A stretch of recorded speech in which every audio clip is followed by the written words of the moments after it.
And welcome back to Crypto Hulk program. We've got the quantum computers. All of a sudden now,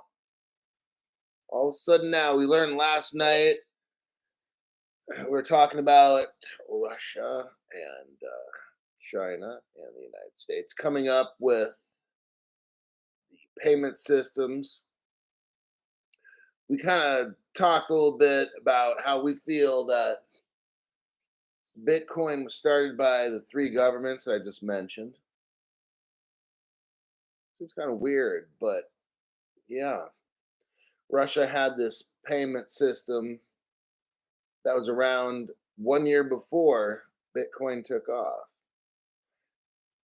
Think about this.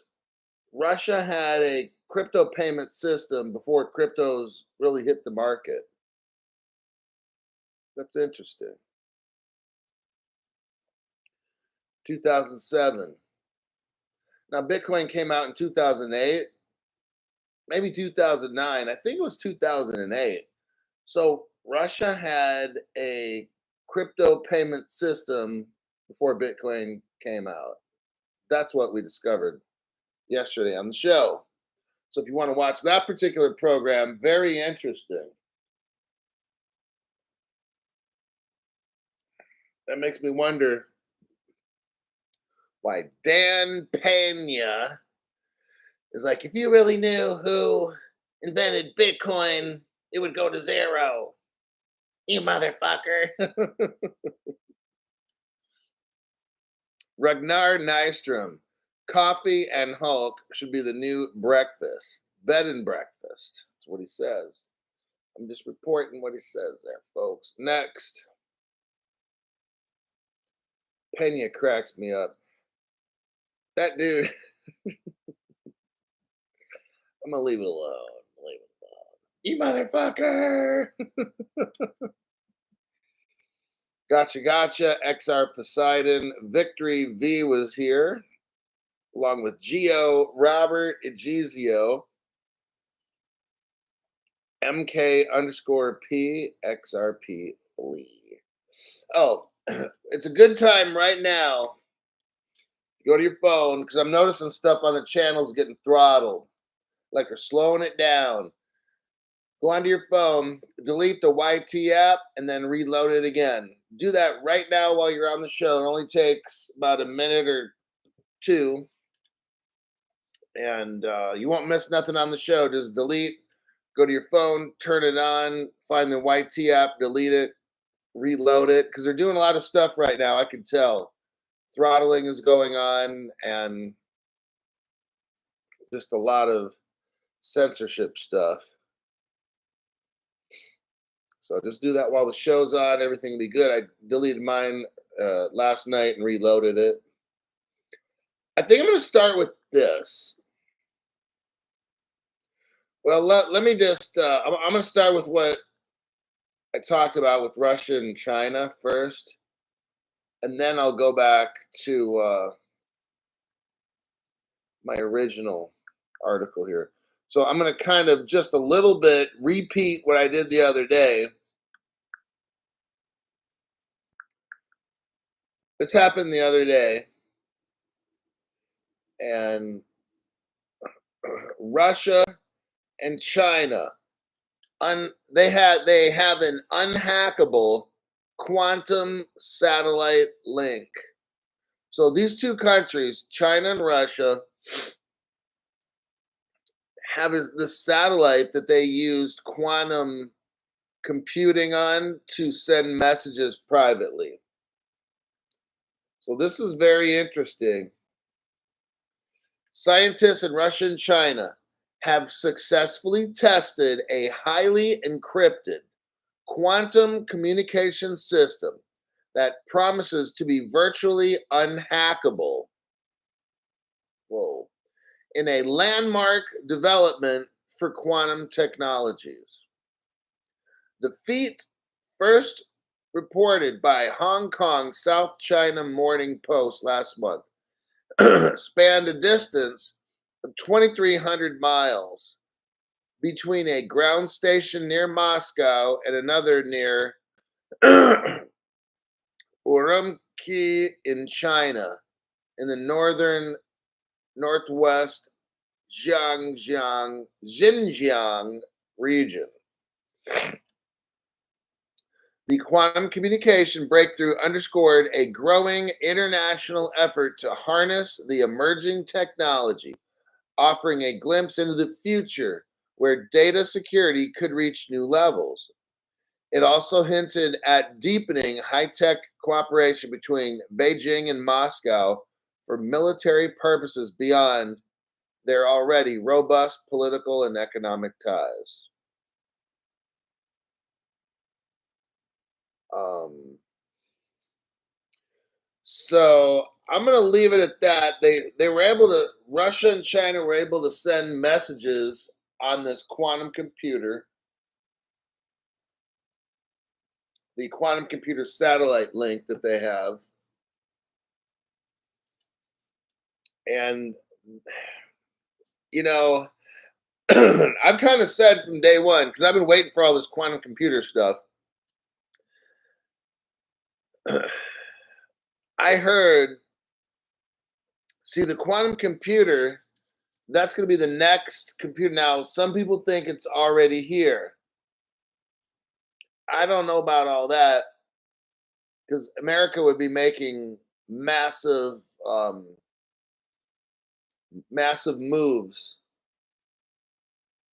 This quantum computer, I've always kind of wondered, are they going to hack our wallets with it? Because the quantum computer, for what I heard, it can take what a computer that we have today 100 years to do. The quantum computer can do it in 5 minutes. It's that fast. I've always kind of thought that's why I only put in. See, I knew 4 years ago about this quantum computer stuff. That's why I only put in at that time, not right now, but at that time, 2.5 months of my pay into XRP and getting VeChain because I knew 4 years ago this quantum computer could hack all of our wallets and take all of our crypto. What I didn't want to do is just keep dumping money and more money and more money. Like these other people, I'm going to back the truck up. Like the digital dipsticks. They're all they talk about is they're constantly buying this and buying that, and I'm going to get me some of that and da da da for 4 years. And I'm wondering, what? That must be nice. Unless they're lying.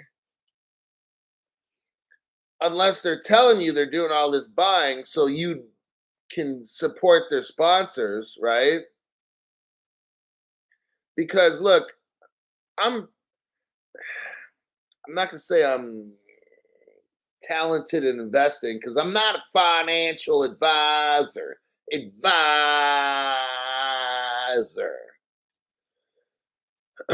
But here's my take on investing, all right? My name's Crypto Hulk. I'm not a financial advisor, not a crypto advisor. Don't do anything I say or anything at all. If I tell you to do something, don't do it. Got it? All right. Now, my approach was I took 2.5 months of money that I get and put it into XRP. And that's pretty much it. These other channels, for 4 years, all I hear is them buying this and buying that. And I'm going to get me more PolySign. I'm going to get Circle and da da da. But they always seem to have sponsors, and they always seem to buy at the sponsor. So that's why I'm kind of calling bullshit on a lot of these channels, like the digital dipsticks and stuff, like Dumb and Dumber, because it's like, like for 4 years, really? Where were you coming up with all this money? You know, I mean, I spent 2.5 months worth of pay, and that was 4 years ago. I have not bought crypto for 4 years. All right. Now, what's my reasoning for that? I got into XRP at about 15 or 17 cents, whatever it was. And when it hit like 31 cents, I was done. Now, the reason I haven't been putting in more over all the years is if I don't get rich and I don't have a lot of XRP. But if I don't get rich off of what I got, then what good is it dumping in more money and backing up the truck and all that dumb shit these digital dipsticks say? If I don't get rich off of what I invested, well, what's the fucking point of putting in 4 years of my money into something that's going to get hacked by a quantum computer? See, that's how I think. So these other people have sponsors and they want you to buy from their sponsors. So they're always telling you, yeah, I'm going to pick up some more. Well, that doesn't make sense to me because if you invested a certain amount of money, like I don't have 10 XRP, I've got some X I've got some XRP to where if it hits 10 G's, I'm going to be like really really well off, all right? But if a quantum computer comes in and hacks my wallet, I'm not going to have that money. I always believed from 4 years ago. See, these other channels, they have no fucking clue. But I always believed the day that I invested, I knew about quantum computers 4 years ago. When I first invested, I looked into, for 2 months, I studied crypto. And within that 2 months, I learned about quantum computing and how if a government wants to use it to wipe out everybody's wallets, I learned about that. That's why people are like, oh, you should be buying more crypto Hulk. Da, da, da, da. And I'm like, no, you fucking asshole, because you have no idea the level that I'm at. You're at the preschool level. I'm at a level where I know my government is working on a quantum computer, you dumb shit. And if they wipe out the wallets, why the fuck am I going to dump 4 years worth of money into some shit that a government's going to steal from me? Oh, so if that ever happens, that's why I say I'm not tripping if they wipe out all our wallets. I've only put in 2.5 months 4 years ago. I can afford to lose what I got. I don't have a lot put in.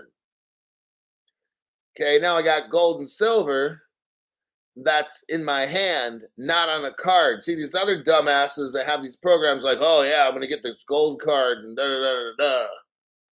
Well, that's fucking stupid too. Because when the government I said, when the government, and that's when they declare another emergency like they did in 1933 and they take all the gold and silver or whatever it is, they're not going to have mine because I don't have it in an account. So that's what I'm doing is I don't want too much crypto. I picked an amount of crypto where I could afford to lose it. I'm fine. These other people, if they're telling the truth, which they're not because they're straight up liars, but they've been buying shit for 4 years. Like, my God. Like, dude, like, how do you do that? Like, I'm really kind of curious. No matter what happens, well, yeah, in case there's a recession, I've got cash on the side. And then, well, how you got cash on the side when you've been buying shit for 4 years? Like, you got some kind of endless supply of money? Because I'm like, I don't know what you're doing. You know, I don't know how that's possible. You keep buying and buying every show. Yeah, I'm going to pick up some of this and pick up some of that. Their sponsors linked to, you've got to have a minimum of $10,000 to buy shit. Now, on special occasions, they drop that low limit to $5,000. So when dude says, yeah, I just picked up some Polysign, okay, well, that's 5,000 bucks. And then next week you talk about it again, that's another minimum $5,000 or $10,000. I'm like, where are you getting all this fucking money? And are you even telling the truth? Okay. They're like, yeah, they're the lowest. They have the lowest lows in the industry. Yeah, 5 or 10,000 is low. Wow. I don't know what kind of life these people got, but okay, I don't got it like that. Yep, there are idiots out there saying XRP may hit $5 by the end of 2025. Healthy skepticism is the basis of all accurate observation, says Arthur Conan Doyle. That's from Citrus. Silver Eagle Ranch told us there's idiots out there thinking XRP will hit $5 by 2025. And then Michelle says, good morning, everyone. Thank you, Hulk, for 10 plus months of superior knowledge for the bargain price of $5 a month. Thank goodness it's Friday. Brian's been a member for 10 months there. Don Quixote. Don Quixote. Don Quixote. First live stream in a long time. Could 2026 be the year? America's 250th anniversary. Somebody in history said a democracy can only last so long. Seems like a good time for them to start over. We're seeing a destruction of the United States and freedom. Like they are really like I look at America and I'm like, is this possible? Like you got this open border thing. You've got where illegal alien people, criminals, sex offenders, drug dealers, stuff are pouring across the border. They're not coming in how they should normally come in. They're illegally crossing the border. And our government, our let's say president wants the border patrol to stop Texas from protecting the border. Our government is trying to stop Texas from closing up the border. And I'm like, wow, that's amazing. Never in my wildest dreams would I ever thought they're going to be like, no, Texas, don't put up a fence, take down the razor wire. We've got to let these illegals come in so we can help them. That's literally what the government said. I'm totally shocked at what I see going on in the United States.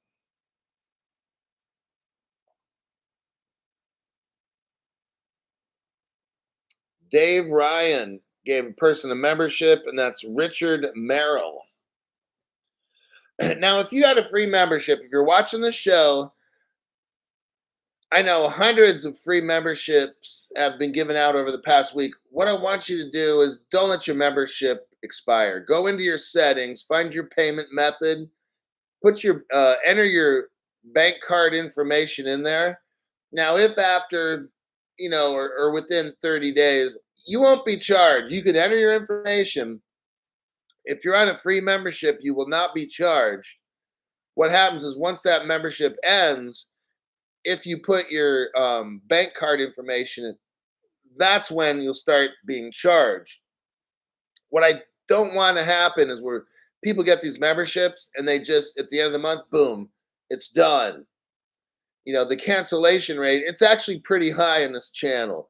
What it's showing is that, because here's the deal, I've got people that give up free memberships. It's not me, it's people that are members want you to see that being a member is very important on this channel. And when they give up a membership to people, if people don't enter their bank card information, then that membership goes to zero. That's why, it used to be for every one membership they'd give out, one membership be lost because nobody would renew. So the important part to remember is you have to renew that membership. SR member for 10 months, best $5 you can spend per month. So I'll leave it at that. Please enter your information for your payment on your memberships because you're not charged until it actually ends.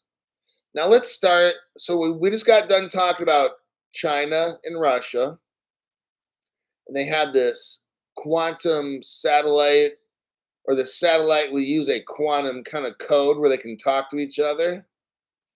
Now it just so happens, here's this article here. America just happened to do a quantum computer thing just like China, Russia. Now it's not with the satellite. Here's what I'm finding very interesting. This is the first time that China and Russia have sent a quantum computer code where they can talk to each other. And right now is the first time, just happens to be the first time for America to make a quantum circuit. Okay. Now, I'm not going to get into all this and try to explain because I don't know what this quantum computer stuff all is, but you have something called DARPA, Defense Advanced Research Projects Agency. What DARPA does, it's a Department of Defense. We use the top colleges in the country to come up with national security protections. Okay. A team, now here, listen to this one. So now this is where I'm calling bullshit because you've got China and Russia who just came out with this, elaborate quantum computer talking on a satellite to each other.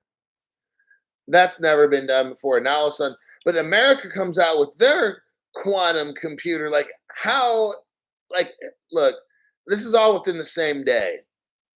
Within China, Russia came out with something, and then less than 12 hours later, think about this. Less than 12 hours later, America comes out with their announcement. Now, seriously, like what's going on? So that's why I say this is all orchestrated. Now we already know, I've already proven to you, like no other channel is proven, but you got Ripple China, Ripple Russia.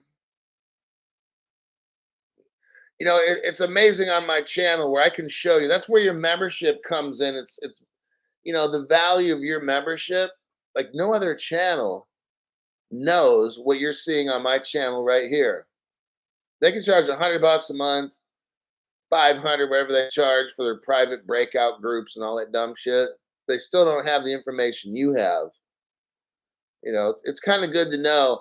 I try to make it to where like a really poor person can have information that even these really high-end channels, they don't have information you got. And my show's actually free right now. Very soon, I'm gonna start bumping it up, the channel price and stuff. But I'm working with the guy at YT says he has to delay us having a talk, but it's gonna be a couple weeks because they're doing something like rechanging stuff in YT headquarters.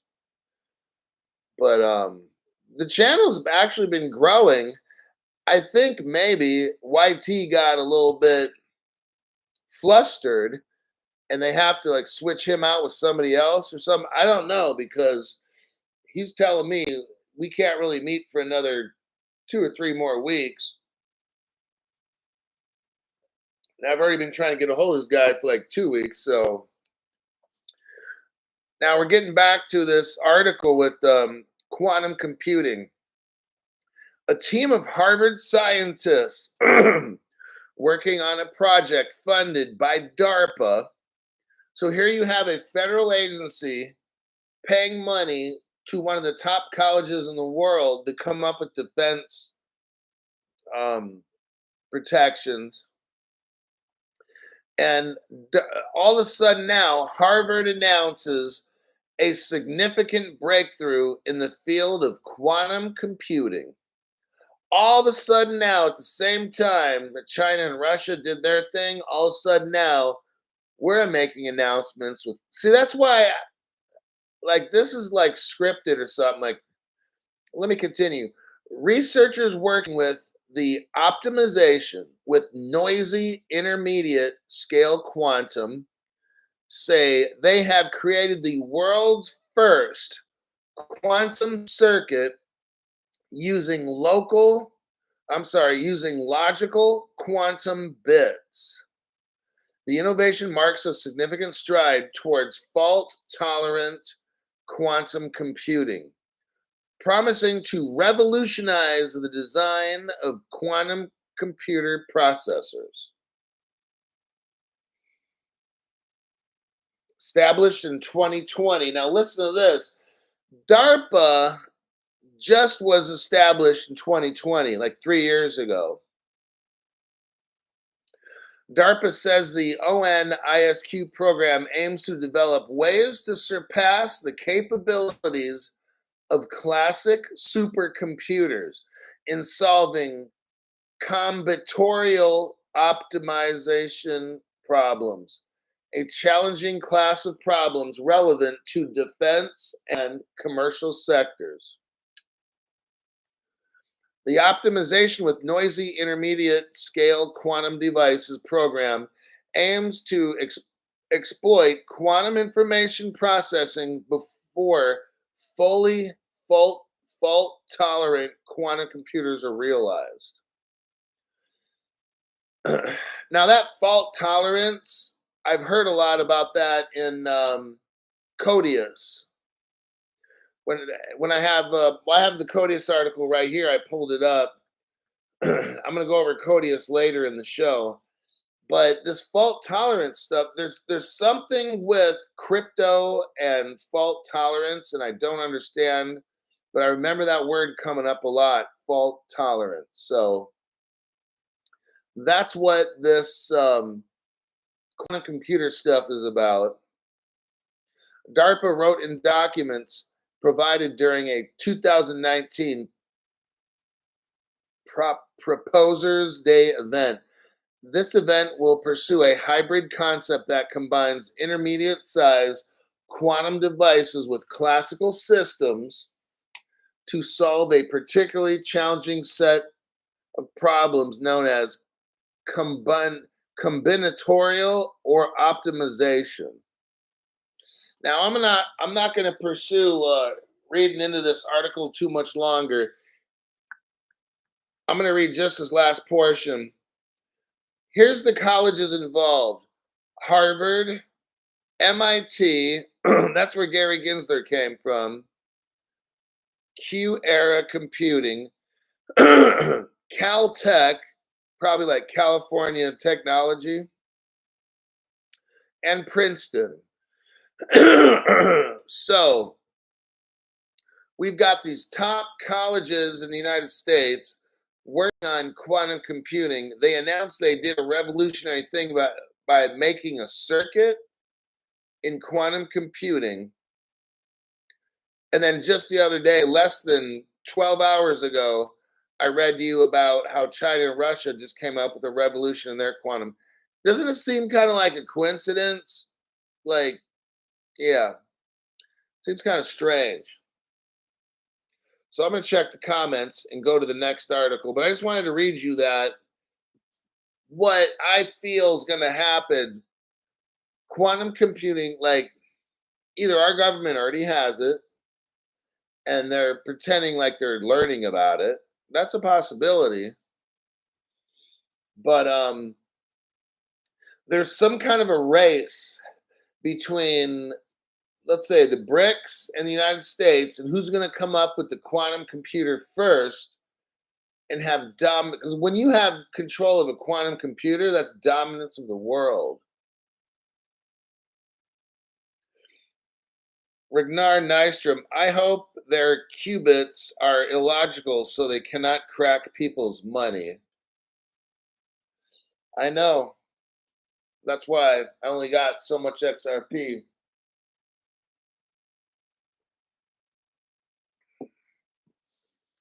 You know, I hear people like, oh, I'm going to be crypto rich or whatever. No, crypto rich and dollar poor. Look, I knew about these quantum computers 4 years ago.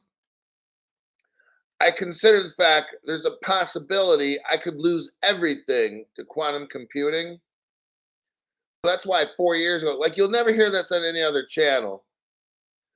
That's why I keep you ahead. So that's why I only want you to put in so much into crypto. People are like, oh, you stopped buying 4 years ago. Yeah, because a quantum computer, asshole, because I'm going to be prepared. I'm not going to get fucking destroyed. I'm not going to put everything I got into crypto and have a quantum computer hack my wallet and take everything out. Oh, gee. So when that happens, when everybody gets fucking wrecked because of that, not me. Because I got gold and silver in my hand. Not on a card, like these dumbasses, digital dipstick and so forth. That's because the reason they tell you about these gold cards is because that's their sponsor. You get this? I don't have a sponsor. I've got you. You're the sponsor on this channel. So now it's incumbent upon me to call out all the dumb shit from these other channels. Okay, so you can see what the game is. How do these channels make money? You get these big sponsors like that, and then you sell their shit. That's how you make the money. That's how for 4 years they're able to back the truck up. If you listen to them for 4 years, they're always buying. They're always, I'm going to catch the dip here. I'm going to pick up some gold. I'm going to pick up that. Dude, for 4 years, how are you buying all this shit? I'm really amazed because I bought some shit and then it took me two and a half years to pay it off. And for 4 years, you've just been buying and buying and buying, or at least that's what you say. Whew, wait. So that's how I run this channel. I tell you, like, what these other channels I call bullshit on, and that's what I see. Sanchez, best channel, hands down. Got that right.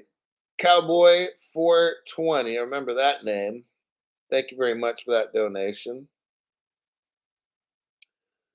So there's your first article. Now I'm going to show you what's going on with Visa. I don't think we're too far from this crypto. I'm going to show you an article that I've been kind of seeing lately. I'm going to show you the trend. Okay. So part of the membership is my obligation is let you know what I see in the whole crypto space. We got Visa unveils Web3 customer loyalty platform. This is a short article, very, very short. Visa has launched a Web3 loyalty engagement offering to help firms reward customers, not just for their purchase, but for their engagement and interactions. Citing research from the loyalty report, Visa says that people now have heightened expectations about the value they receive from loyalty programs beyond traditional points. The payments giant Visa has teamed up with Smart Media Technologies on an enterprise platform that promises to bridge Web 2 and 3 and can be customized to create curated experiences and offers for customers. Here's the key words: curated experiences and offers for consumers. Brands can engage customers by providing a digital wallet. Oh man, see, here's the entry point, everybody. Here's how, look, I'm kind of thinking they are way farther ahead than they want you to know. Because what Visa's doing is trying to they're trying to work their way into us to get us used to crypto, because that's how they're going to launch this thing. Is you get in, you play a little bit, you get a digital wallet where you can apply rewards such as perks and benefits towards virtual, digital, or real world experiences in various sectors such as travel and sports. I want you to see how and what they're doing. I read a long time ago in the 2030 report that United Nations or something came out with this thing. I read in there a couple years ago, and I reported on it on the show, and I remember now, right near the end, when they're ready to launch things, they do like this public awareness campaign. And this is what Visa's doing right now, okay? Kathleen Pierce, SVP, Senior Vice President, Global Head of Issuing Solutions. Visa says, imagine earning a unique digital collectible, whether it's from purchasing tickets for a sports event or participating in an augmented reality treasure hunt. Our new innovative digital loyalty solution empowers brands to reward customers not only for their transactions, but for their active engagement, paving the way for secure seamless, and immersive digital and real world experiences at their fingertips. Everybody, this is a trend. And I'm not just talking about Visa right now. I want you to now think all these companies, they're getting ready, you know, they're easing it in right now. They want you to get out of this Web3, get a digital wallet, be engaged with the company. People just don't want you to go to Visa and slide your card through. Visa's trying to get you engaged to teach you about digital wallets. They're going to ease their way into crypto just like this. Okay, this is the trend that I'm seeing. And I pulled out this particular article because of that. I think we're in the phase now, because from this article is why I'm saying this. My opinion is based on this article. So I'm letting you know this is my opinion from what I'm seeing across the market. I look at crypto news every day. This is one of about 5 articles that I've seen where you get a company, a payments company, or a tech company of some sort that wants to engage with the customer in the hopes to teach them about a new way of moving value. It's like an educational deal. That's what's going on here.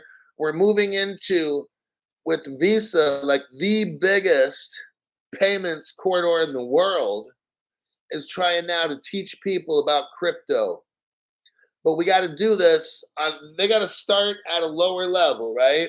This is what I'm seeing now, is get people involved in doing this because they want to launch this. This whole crypto stuff is going to take over. We are now, right now, at the beginning stages where they're grooming you, getting you ready, getting you warmed up to the idea that everything's going to go with crypto, specifically XLM, XRP, and that kind of crypto right there.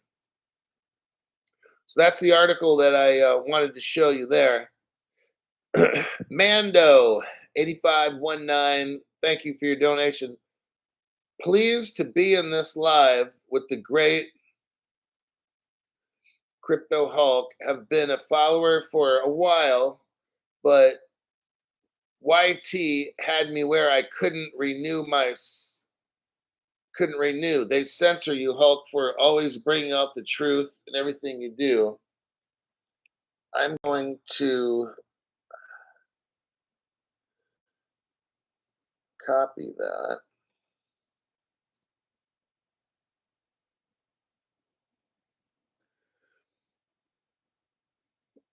So it appears that okay, so this is what I was talking about. Go to your phones, delete the YT app, reload it. And you got to do that about 2-3 times a week on this channel. Now, that should take care of like half your problems. If it doesn't, I have people on my channel where they've had to make, this one guy is on his 3rd email over like a 3-year period. So about once a year, this guy has to cancel his YT account. All he does is he goes and makes up another email with whatever and changes his name. Now, if you're using a new payment method, use a friend's account. Like if you want to start a whole new email account, you can use a different credit card and stuff because your name might be on a list with YT, and that's how they get you for where you can't comment or donate or whatever. The information you get on this program, they cannot have you have this, especially last night. If you watch my yesterday's show, about the last 30 minutes, pretty powerful. I'm not going to really discuss it right now because I don't want this channel to get blasted, but go to my last program, watch the last 30 minutes of the show, and you'll be pretty amazed at what we discover.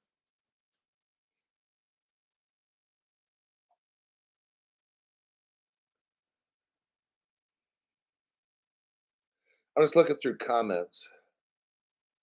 Crypto is today's tomorrow.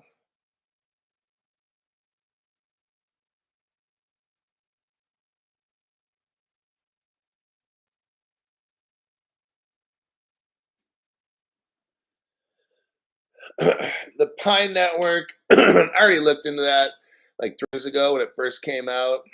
I wasn't impressed, so I'm not going to really discuss it. That's why I don't talk about it.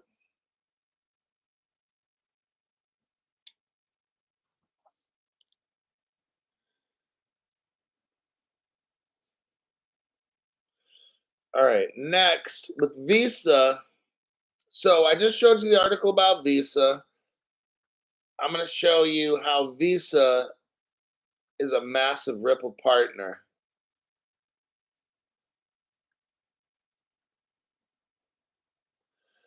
I'm not I'm not going to tell you how much XRP is going to be at 2024 because I don't that's like irrelevant.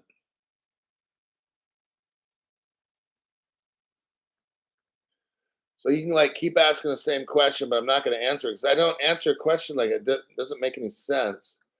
That means you don't understand the fundamental basics of crypto as a whole. I'm not even talking about XRP. I'm just talking about crypto as a whole. What is going on in the world is what I'm explaining right now. You can't have price to explode when we're still growing out the whole crypto and Web3 space. That's not going to happen. So that question is not answerable. So this first article I wanted to show you with Visa. Visa completes the acquisition of former Ripple partner Currency Cloud, $925 million. So now this happened about 3 years ago. Visa, which we just started studying here, spends almost $1 billion to buy Currency Cloud, which is a company that's a Ripple partner for payments. I want you to see how this works. Visa is not going to go to Ripple and say, hey, can you help us be better? No, what they do is they buy a company that is using XRP. That way, it doesn't look like Visa is begging Ripple. See how that works? It's kind of like that's how it works in business and stuff. You don't get on your hands and knees and beg Ripple, can you please help us? My name's Mr. Visa. We need your help, Ripple. No, they don't do that. In business, you find somebody who's using a technology that you want and then you buy them out. That's how that works. The last article here on Visa, because I'm trying to make a point to show you that Visa is all about XRP. These two articles show it right here. Visa again spends, now this is in 2018, almost 6 years ago. Visa acquires Ripple's payments partner for $250 million. Who is that? Earthport. So you got Visa within the past 3 to 5 years has spent $1 billion buying Ripple partners. That's pretty clear, showing how Visa is going to be using XRP.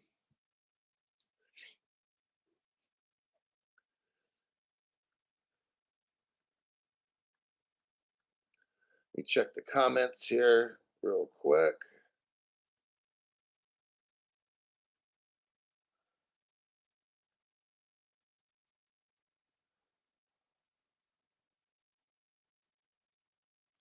Okay, I'm putting somebody in timeout for 5 minutes because all they're doing is talking about price. So that means they're watching dumb shit channels and then coming here, not having a clue what this channel is about and talking about price stuff. That's clearly nothing to do with this channel.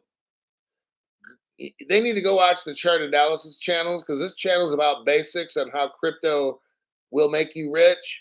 We're not trying to like buy this and sell that and get it on the dip. And we don't do that dumb shit on this fucking channel. So I had to time somebody out because they keep asking these fucking stupid questions. Okay, next. The European Central Bank. We got to get into this article right here.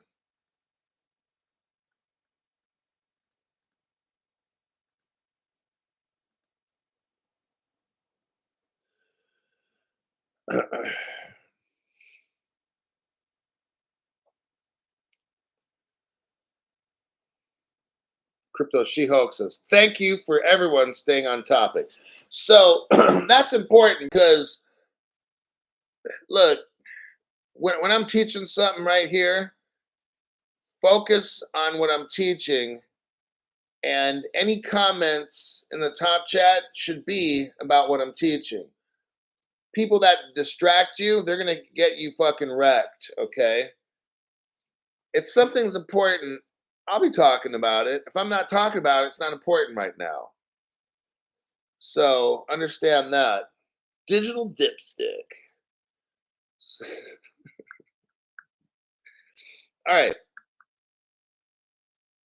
Here's what I think the black swan is going to be. The European Central Bank is going to run the first cyber resilience stress test. You know, the European Central Bank is kind of telling us what this black swan is going to be. In this article, it kind of they're kind of showing you, all right? Getting you warmed up to the idea. The European Central Bank is going to run its first thematic stress test on cyber resilience to determine how well individual banks would respond to a cyber attack. They're not trying to, like, necessarily this particular event, they're not trying to prevent any attacks. They're already working on stuff, of course, but this event is just what would you do if you were attacked, okay? The test conducted with 109 banks in the EU. They adopt a scenario in which a cyber attack succeeds, okay, in disrupting each bank's daily business operations. Banks will then test their response, their recovery measures, including activating emergency procedures and contingency plans and restoring normal operations. The exercise will assess how the banks respond and recover to a cyber attack. It's not about how to prevent it, okay? So, bam, situation. Bank, you've been hacked. What do you do now? That's what this whole thing is about. I'm reading off this short article to you because I want to tell you we are going to have a global financial crisis. This is where the governments of the world come in, and if they feel crypto's a threat, I've been telling you for like 4 years, they're going to take your stuff, okay? That's why for 4 years, like no other channel has, I've been telling you, hardware wallet, Faraday bag, don't do anything. Don't register for airdrops. Don't do a thing. But Crypto Hulk, the airdrops. Don't do this fucking airdrop shit, okay? All you're going to do is put your wallet address out there for the government to be like, oh, look at this wallet address. Let's write it down and see who owns it. That's all you're doing. I don't do anything. For 4 years, I don't even think I got the flair. Because I was always taught, stay away from people trying to give you free shit. That's how you get caught up in dumb shit, all right? As part of the program, 28 banks will undergo an enhanced assessment for which they will submit additional information on how they coped with the cyber attack. The sample covers different business models and geographies to provide a meaningful reflection of the Euro area banking system and ensure there is efficient coordination with supervisory activities. I'm in the third of the last paragraph. The potential for disruption. And this is where I feel they're trying to let us know that this is how the black swan happens. The potential for disruption and financial instability from a major cyber attack on the banking sector which is increasingly reliant on digital technology to maintain operations. Listen to what they say again. The potential for disruption and financial instability from a major cyber attack. That's what's going to happen in the world. They just told us we're going to have a banking crisis on this planet. We're going to have a disruption of the financial system of this planet from a major cyber attack. They just told you what the black swan's going to be. Okay, this is my opinion. Lloyd's of London Bank in October warned that a major cyber attack on a systemic payment system could cost the world $3.5 trillion. So that's why they're having this stress test. It's the first one. It looks to me like this is what they're waiting for to bring on the crypto. Like once everything gets done, once all these countries all around the world are hooked up, we're going to have a disruption of the financial stability of the world from a cyber attack. That's what I believe is going to happen because they're kind of letting us know right here that it will. So there's that article. Okay, just keep an eye on the time.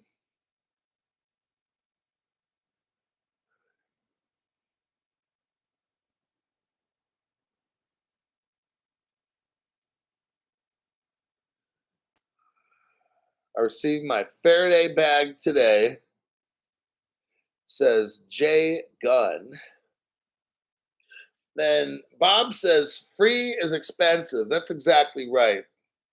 The best things in life are not free. It's the ones that cost you stuff for free. It's kind of weird, but it's true. Bull says, I haven't ever registered for an airdrop either. That's a very good decision.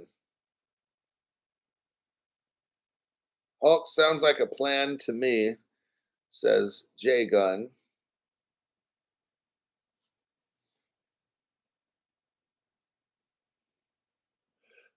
D Rope says, what's the best Faraday bag? Any suggestions? I got something called Mission Darkness, but just read reviews. And if they got 10,000 reviews and they're all positive, but Faraday bags are pretty much straightforward. It's not really like, I mean, you don't want to just blindly buy one, but do a little bit of research into it.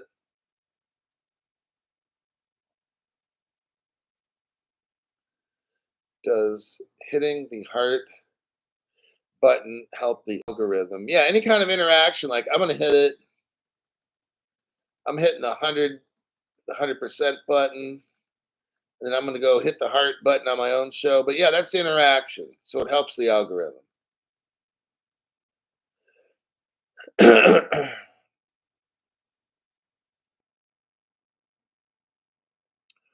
All right, probably one of our last articles. Yeah, this is here's the last article of the show. Then it's over, and I got to go out into this brave, beastly world and get stuff accomplished.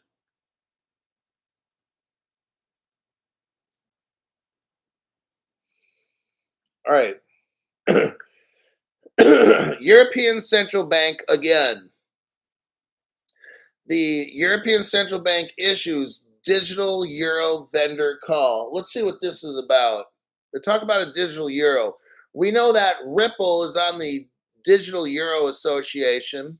We know that Ripple is on the Digital Pound Association. We know that Ripple's on the Digital Dollar Association. Just thought I'd put that out there.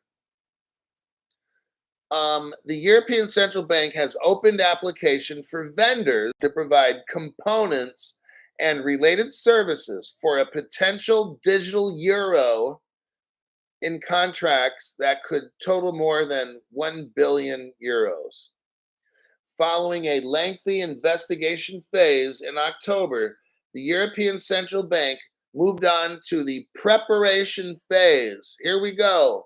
Europe is moving forward with this. The United States, we're just sitting around with our thumbs up our asses. But Europe is actually trying to push this digital euro and get it moving. So they're in the preparation phase of the digital euro, although no final decision on a rollout has yet been made. The central bank has now issued calls for applications to establish framework agreements. That's crypto laws and regulation stuff right there. For the alias lookup component, the fraud and risk management component. And then they mention this. Okay, this article is pretty much over. The offline services component. We're going to focus on that.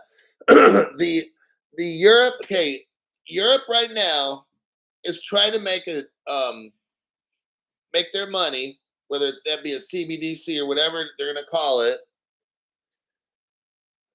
They're in the preparation phase of their euro, their money. And again, I don't know what they're going to call this thing and how it's going to be done. I'm just reading this article that they're getting really close to this, launching this thing. They're preparing it. What I wanted to focus on just briefly is the offline services component. That keeps coming up. And that keeps coming up because Ripple invented this 10 years ago. Well, damn, Crypto Hulk. Everything you talk about is 10 years old. Yeah.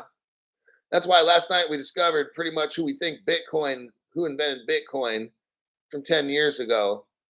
But that's another subject. Go watch the show.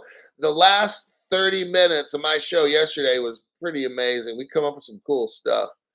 But right now, we're going to talk about the offline services component of a digital euro, which is probably a CBDC of some sort, even a stablecoin CBDC. Offline. So let me go to the Codius article I have. Oh, we're going back to Codius again. This is where David Schwartz invented.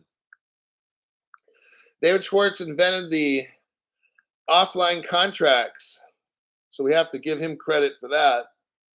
I know no other channel goes over this, but I'm going to do it.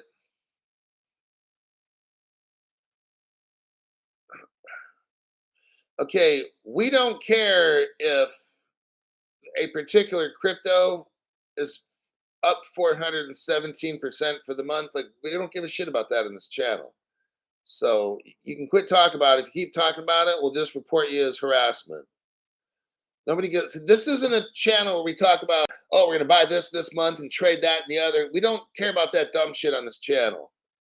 We're trying to get like millions of dollars, not trying to make a couple thousand, okay? Our minds are not concerned with that at all.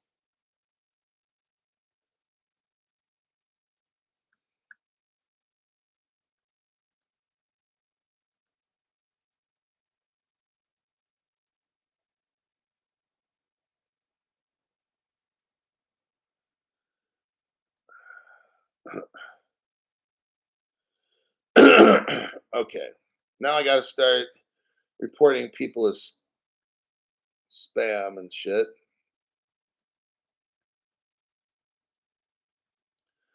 One person, and that person's talking about some dumb shit. Let's get them off the channel. I'm going to call that hate speech, and the other was misinformation. And this person was talking about terrorism on the channel. Let's get them off the channel real quick here. Can't talk terrorism. That's how I report people. Good luck with your account. hopefully you're back there, buddy. But if not, you just got fucked over.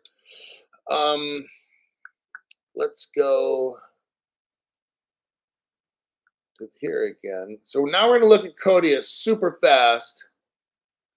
I've already done the show so many times with Codius. I'm not going to do it right now. Okay.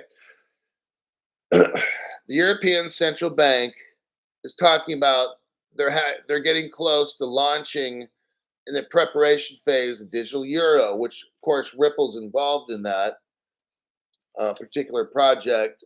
And what I wanted to show you is Codius, the white paper. um,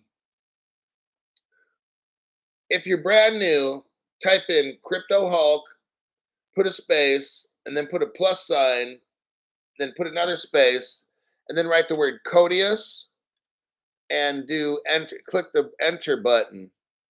You could read about Codius. I've taught about Codius so many times. I'm not going to do it right now. But what Codius is, it's the think of a smart contract, but think of a smart contract that no other crypto company has. Codius will run the entire world. Okay, that's all I'm going to say about Codius. And it talks about fault tolerance in here. Just like that quantum computer we were talking about earlier, quantum computer stuff kept talking about fault tolerance. That's what Codius deals with. Like I said, Ripple invented Codius, specifically Evan Schwartz and Stefan Thomas. They invented Codius, which they worked for Ripple Labs. And David Schwartz contributed to Codius with offline contracts. So we'll go to the end, go to the very end where it says acknowledgments. Now, Codius was invented. You can't see it because you don't have my copy.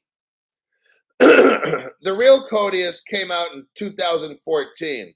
That's the copy I have on my computer. Okay.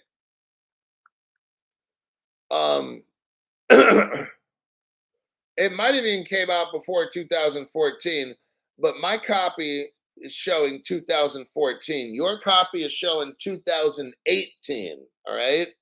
I got the original before they took it offline. So the copy I gave you is what is online right now for everybody to see. But I've got a copy that's 4 years before what you got right here, but I'm just not going to put that online. What we have here is under acknowledgments. It says, this paper was authorized by Evan Schwartz and Stefan Thomas at Ripple Labs in San Francisco. Special thanks to David Schwartz for pointing out the concept of offline contracts. Okay. Here we have 10 years ago, David Schwartz, the genius, came up with offline contracts. That's what we discussed with the European Central Bank, the offline services component. So again, Ripple is going to be all up in this European Central Bank. I try to use evidence to show you. I try not to just say, oh, Ripple's going to be in everything. No, I'm showing you a white paper for Codius that actually came out in 2014, even though your copy shows 2018. So 10 years ago, Ripple Labs comes out with offline contract services for crypto. And right here, it's talking about in this article from 14 hours ago or so, the offline services component is important to the European Central Bank. When a digital crypto euro comes out, they want it to have offline services. Well, Ripple's already figured that out 10 years ago. I just showed you the evidence. It's not my opinion, all right? I don't do opinions on the show unless you ask. This show is a fact-based program. That's how we roll here. There you go. There you have it. Zishan Zia, thanks, boss, for valuable information. Mateo says, very interesting, Hulk.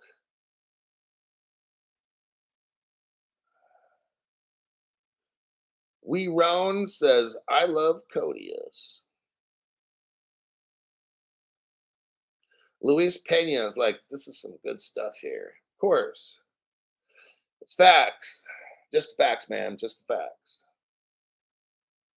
Thank you, Hulk. So if you're new, you can look over the Codius paper. And I'm going to help you with the Codius paper. The easy stuff's in the beginning. It gets really difficult, like the middle of the paper. And then right at the end, it gets easy again. Okay, that's basically how this paper's set up. If you want to study, man, if you want to go over this Codius, I mean, you can watch my video and I'll break it down for you. But if you want to do it on your own, I would read the overview section. I'd read the section here. It says definitions and it talks about smart contract. I'd read about Oracle, smart Oracle, or contract host. Then I'd skip and go from oracles to smart oracles. And then implementing smart oracles. I'd skip some of the rest. I would look under code sandboxing and then go to number 1, virtual machines. And then I'd skip the rest, number 2, 3, 4, and all that. I would go to Codius and Google Native Client and read that section there. I'd skip contract APIs and the rest of this other stuff in here. There's fault tolerance right there. If you want to read about fault tolerance, there's a little section on that. Because that's what the quantum computer gets rid of is fault tolerance. Offline contracts. Offline contracts. So that's a part that probably David Schwartz had in this. I would probably read that section. Financial applications and beyond. What this section is going to do is show you the different use cases. They're giving us 8 different use cases for Codius. Then there's a conclusion. I would read that, and then acknowledgments. And that's what I would read in this article. I mean, you can read whatever you want.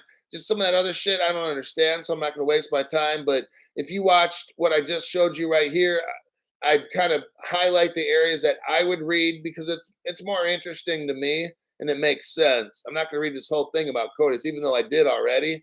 It's a beastly of a read, but there you go. I just highlighted what I would read. Codius is important because what Codius does, it allows, it's a translator, it's a communicator, it's a facilitator.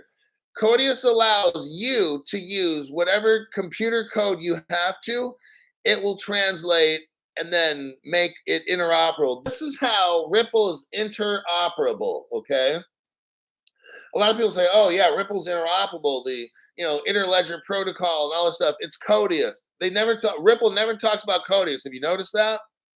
Never, ever, ever. I do, but Ripple doesn't want you to know about this. It's kind of like a secret. And when people truly understand what Codius is, they're like, my God, see, nobody has Codius except Ripple.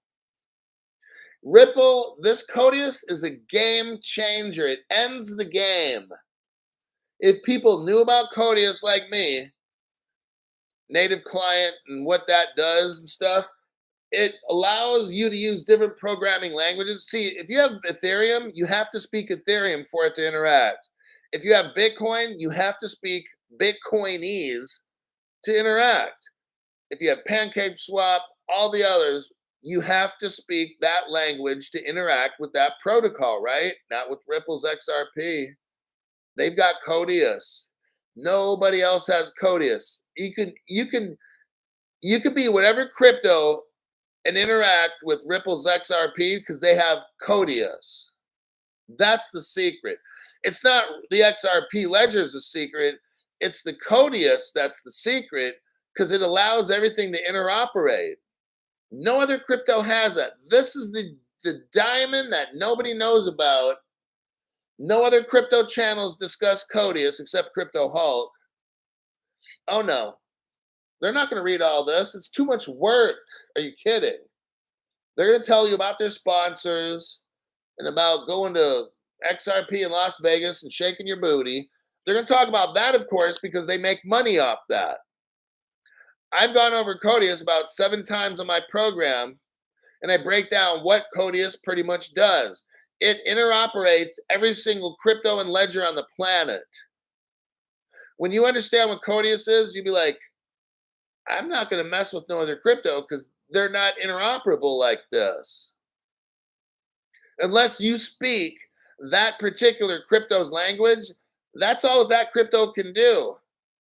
The reason why Ripple has this digital crypto exchange and the reason why Ripple's interoperable is because of Codius. It does it all. It assists the XRP ledger to do shit. And it's been around at least 10 years.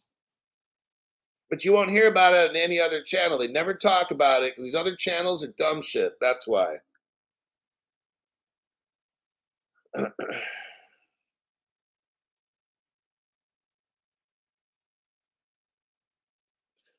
Chaka says, game over.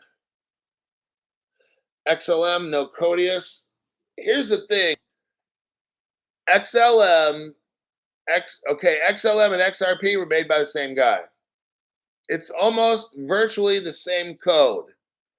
So what I do know is that there's a relationship. Now my opinion comes in, but there's a relationship between the X cryptos, XDC, XRP, and XLM.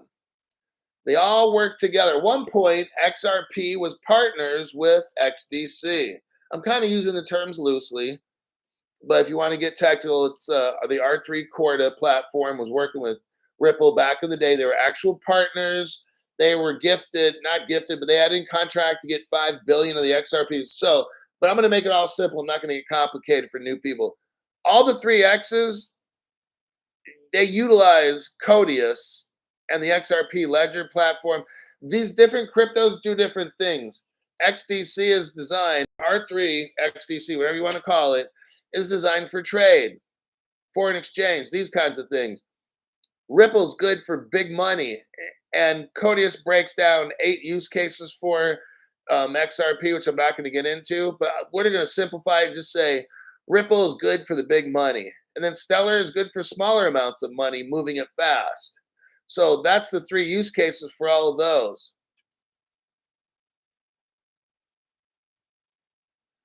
And that, Wayne says, I heard XLM may be tied to oil. Any thoughts on that?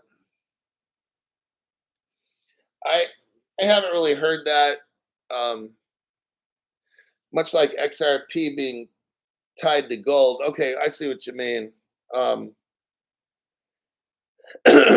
After they reclassify gold as a currency, not a commodity.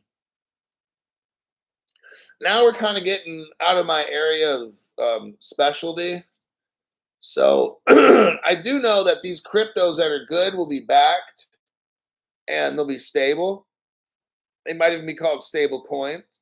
We'll find that out in the future. But for right now, I just teach get this stuff while it's cheap. XRP, XLM, and XDC. Those are the 3. That will wrap it up for today. I'll look at making a PM show. I'm not quite certain if I will. But if I find news, that show might be about 7 o'clock p.m. Pacific or 7:30. Like I said, I don't know if I'm going to make the show or not, but I'll see y'all in my next broadcast.